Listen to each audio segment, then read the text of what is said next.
Feeling ko natatai ako dyan lang kayo.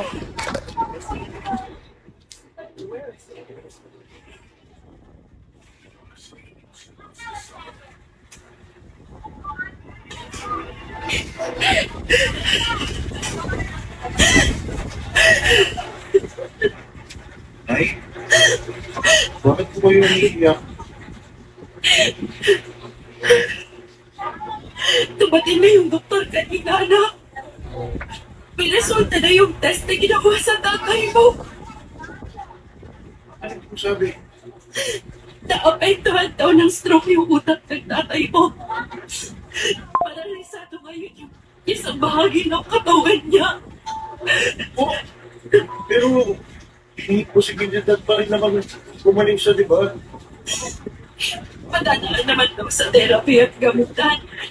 Kaya lang ang problema na, saan tayo huhugot ng gamot ng tatay mo? Eh kung siya lang naman ang kumikita sa pamilya natin. Problema ko nga ngayon kung saan tayo hahanap ng pambayad dito sa ospital eh. Baka pwede po tayong makahingi ng tulong kay Mayo. Wala na tayong ibang aasahan kundi ang humingi talaga ng tulong sa ibang tao. Wow! Baka sakaling mapagbigyan tayo. Okay na, I'm done.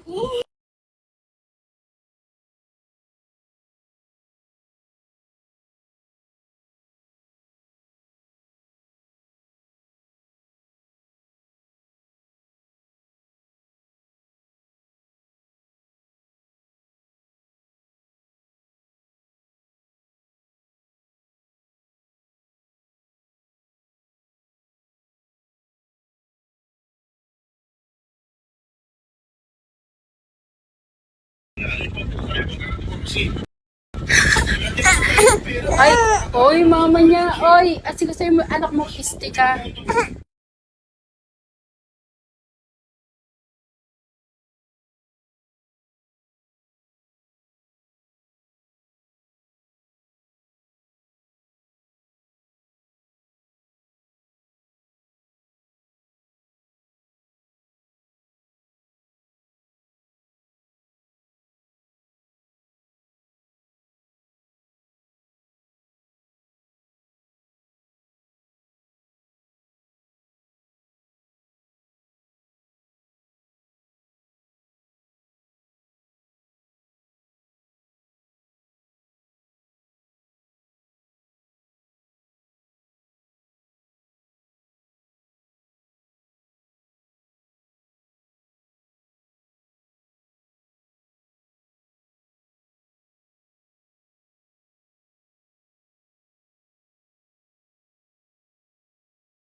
Meron akong mga kaibigan Buset. sa akin sa mga araw na kailangan ko. Buisit ka, Toti. Talagang chinat mo pa yan. Tanggal kasi yung ano. Kasi may tao dito eh. Tanggal yung ano niya.